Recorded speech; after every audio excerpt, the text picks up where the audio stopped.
You serious? This is How to Kill an Hour. I'm Marcus Bronzy. And I'm Funk Butcher. There are many ways to kill some time out there, but right now you are killing some time with us. And you are a very lucky person. You can listen to us with whatever device you want. Apple, Mac, PC, iPhone, Android, whatever. By going to howtokillanhour.com. That's right. Hello to Gabriel Milland. Hello to Great Feet Friend and Insomniac Games. We spoke about one of your apps last week, actually, Insomniac. I genuinely can't remember what one it is, but I remember it's an Insomniac game.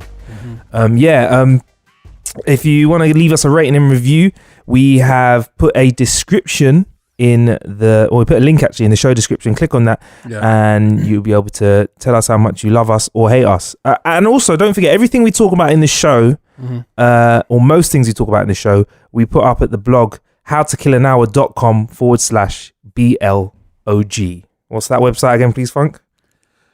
Oh my God, bad memory. the Alzheimer's is setting in. But do you know what? Actually, they should all go to the blog right now and save it as their favorites. In their Safari, in their Google Chrome. Yeah. If you're in the year 2000, your Firefox. Exactly. Your Firefox. What was it? Outlook Express. What happened to Outlook? It must still exist.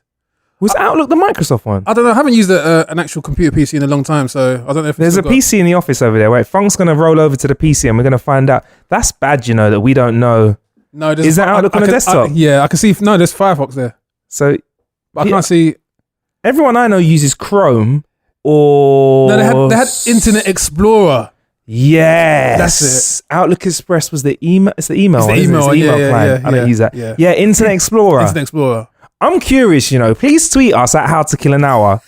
Let us know, are you a Chrome user? Yeah. Are you Firefox? Yeah. Are you Safari? Yeah. Or are you on that old school Internet Explorer? And after the email or the tweet to us, can you put what year you are tweeting from as well? Trust me. Anyway, how have you been killing some time this week, Funk? I've recently taken a decision to kind of part ways with my residency on Kiss Fresh. So I've just been kind of throwing myself headfirst into my music productions and a secret little book I've been putting together, which is it's a fiction book, but it's going to be really entertaining. I don't want to give away too much, but literally I've just been getting hands-on with all my plugins, sorting out my library of sounds. And I got myself these snazzy gloves you've been eyeballing. You can't have them. Okay, alright. But these gloves that I've picked up, which are iPhoneable. Okay, so you got a few things going on. So, for starters, like for the gloves, I want because they're pretty cool. Actually, I like stuff like that. They're just very practical. So yeah, man, like a lot's been going on for you, bro. So yeah, like you've moved left radio and you're gonna be doing a book. Like what? The book. I love the way you just tried to brush over that. Yeah. Like, what can we look forward to? What sort of genre are we looking at? I mean, the genre is, I can tell what industry is going to be in music. It's going to be in a profession I know the most about. But it is going to be fiction. So it's not going to be a boring documentary-esque piece. It is literally going to have the elements of character and narrative drive and suspense and all those kind of stuff. The stuff that I like to watch as someone who's a big avid viewer of thrillers and dramas on platforms such as Netflix and others.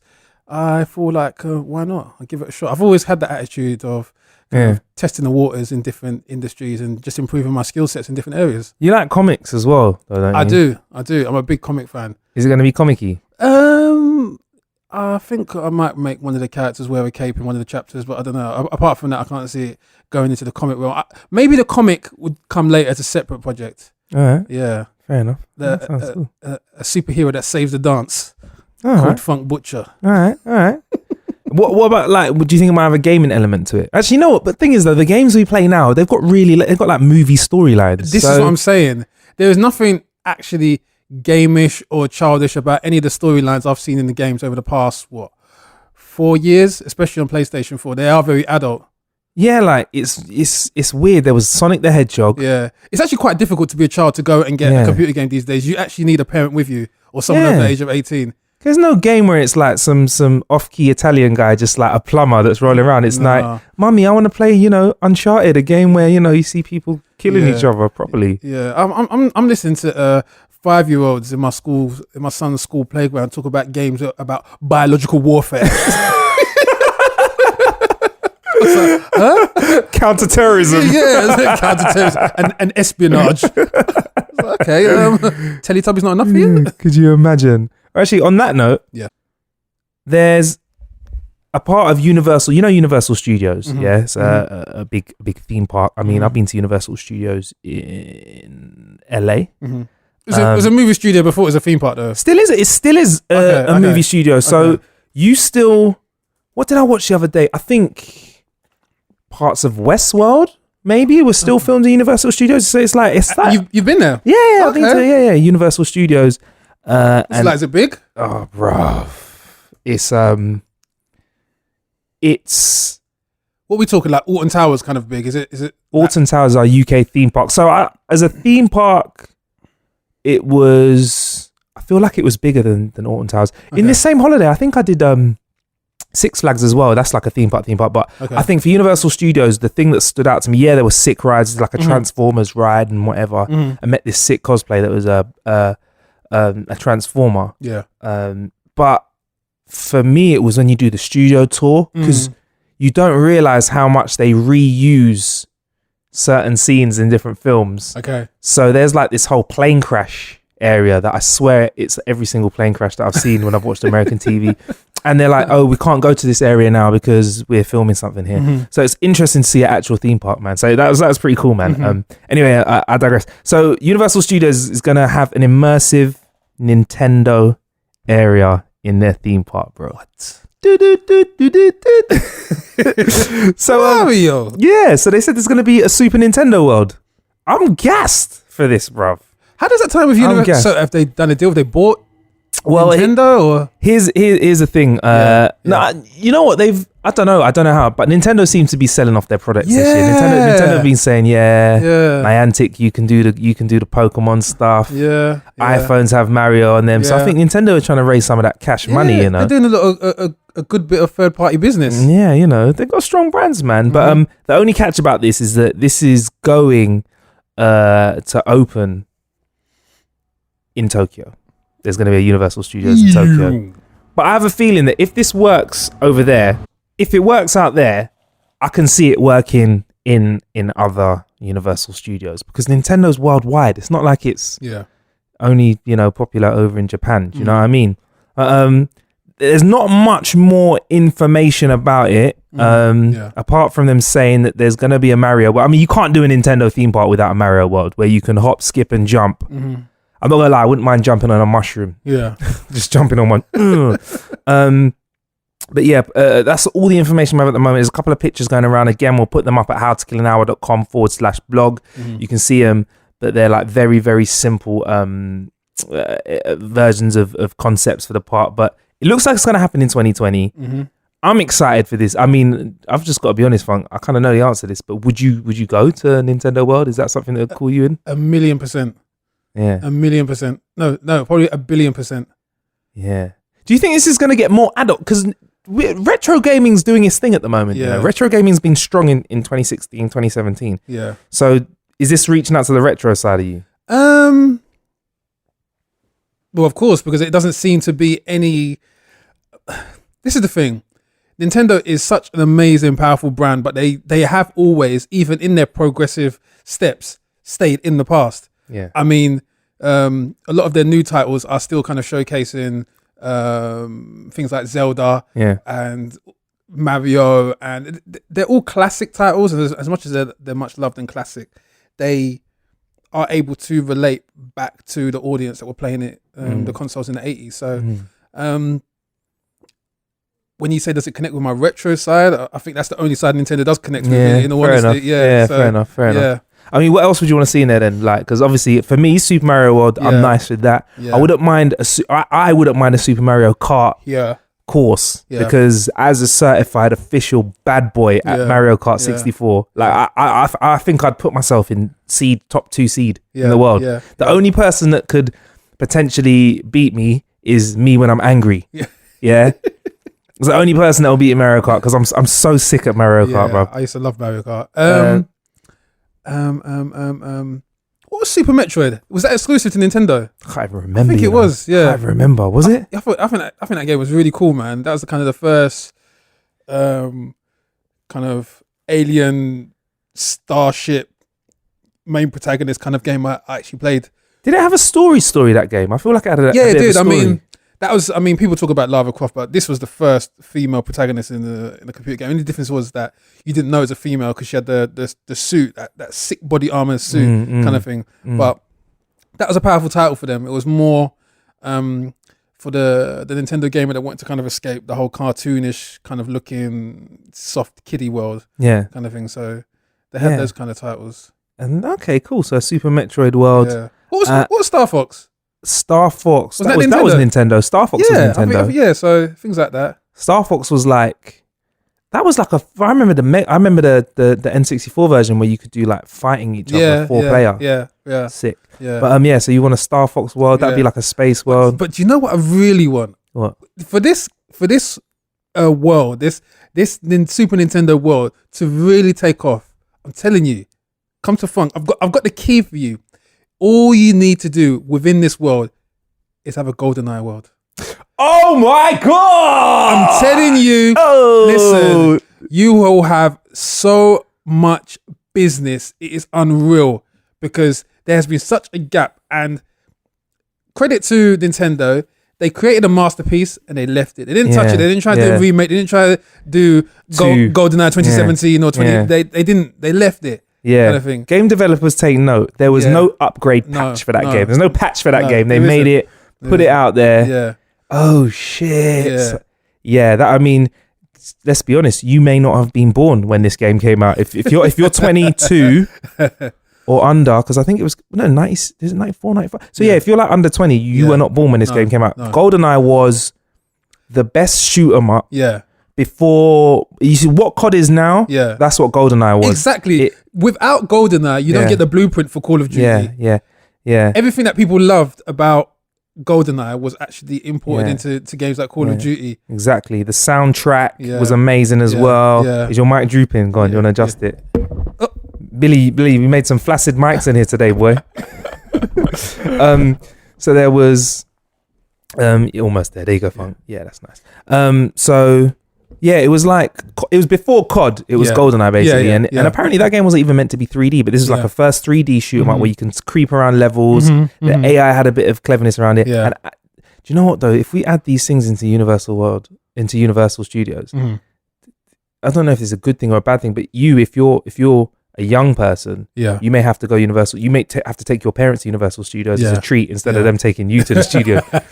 You'll have kids taking dad for his birthday. Well, everyone knows what it is to be a kid. You always need to kind of like map your hustle with your parents. There always needs to be something in for you. That's your draw factor. I mean, there needs to be a pull for your parents. So, I mean, putting GoldenEye World in Super Mario World in Universal Studios and telling your dad that they've got this new attraction there, Dad. It's called.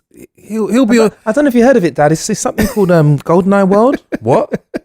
He'll be at the airport before you. Listen, there's going to be an issue because there's going to be lost parents. Yeah. There's going to be kids going to Lost and Found saying, I took my dad to Super Mario World and he's left me.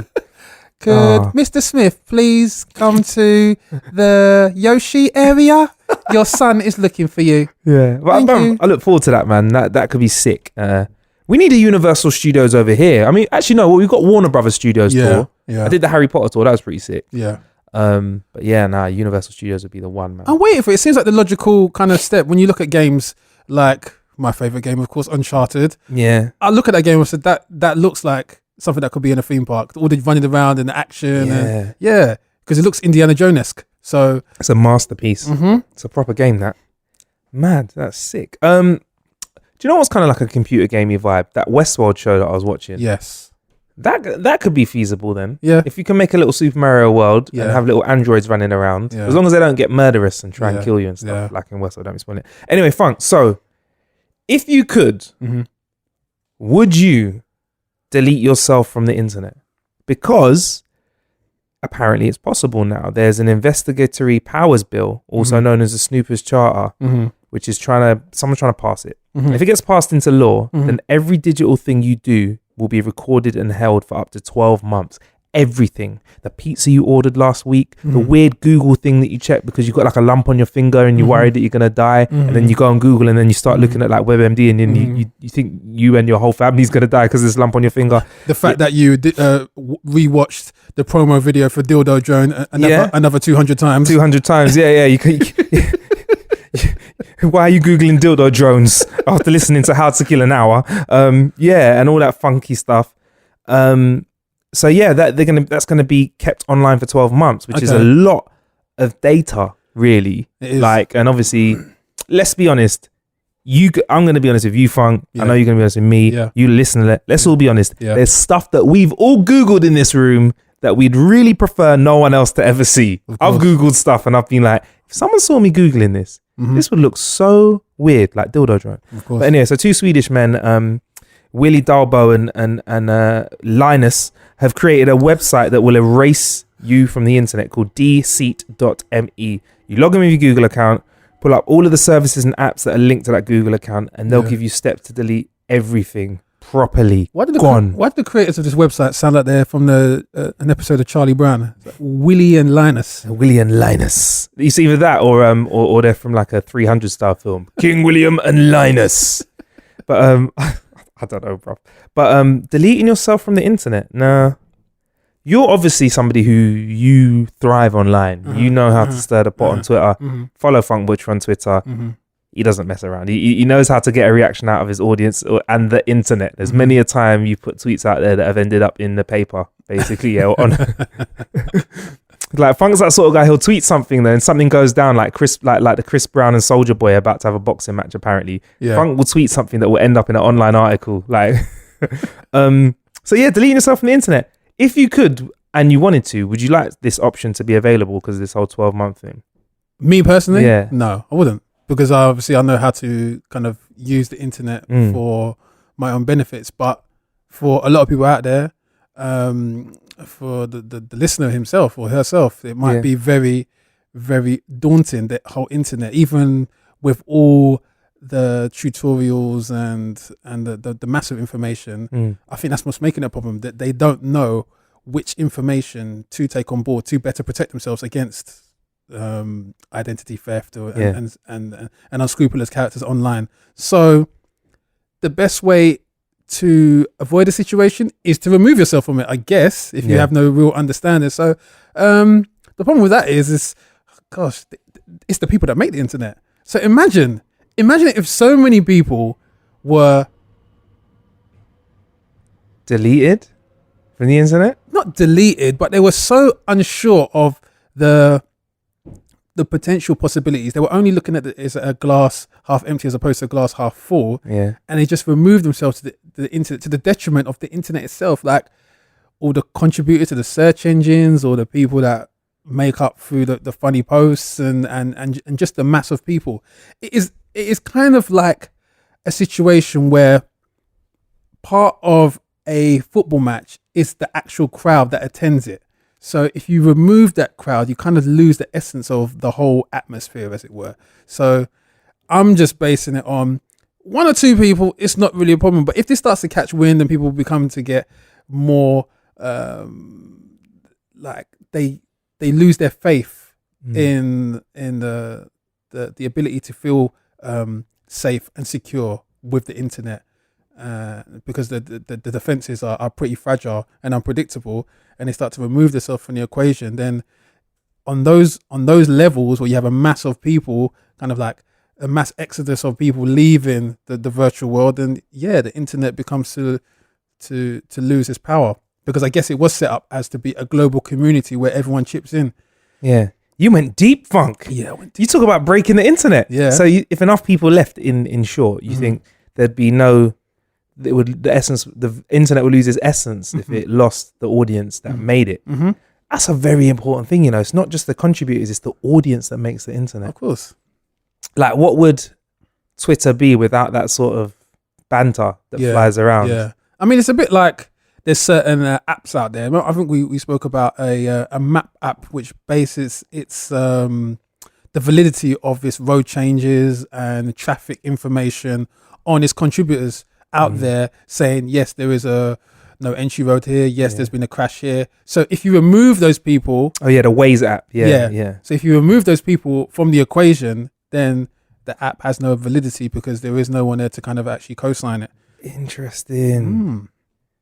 That's very interesting. All right, what if we flipped it though? Yeah. If you could delete someone from the internet, who would it be? I'd delete Donald Trump, man. I'd delete the wig first, so we can all see his bald head.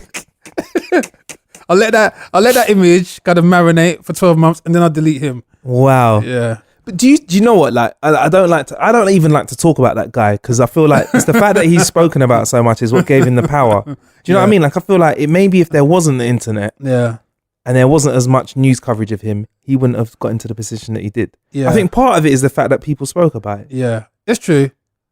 Okay, in that case, I'd have to delete Kanye as well then. For 2017, he's got to go. Oh my gosh. For the culture. Yeah. For the culture. Wow, deleting Kanye. Who would I delete?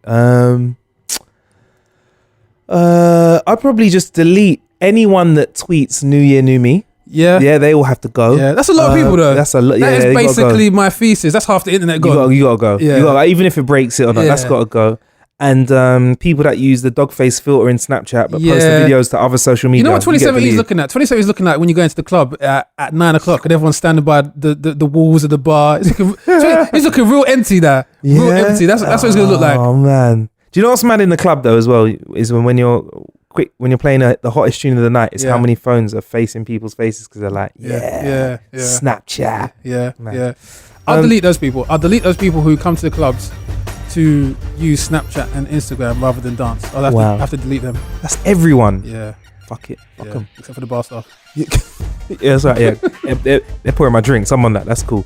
Right. Anyway, there's plenty of ways to kill some time out there. Thank you for killing some time with me, Marcus Bronzy, and me, Funk Butcher. Don't forget everything we spoke about in today's show. You can find in the link description to this, or in the description for this show, and there's also links to the website howtokillanhour.com/blog where you can catch everything we talk about on the show. Stay blessed.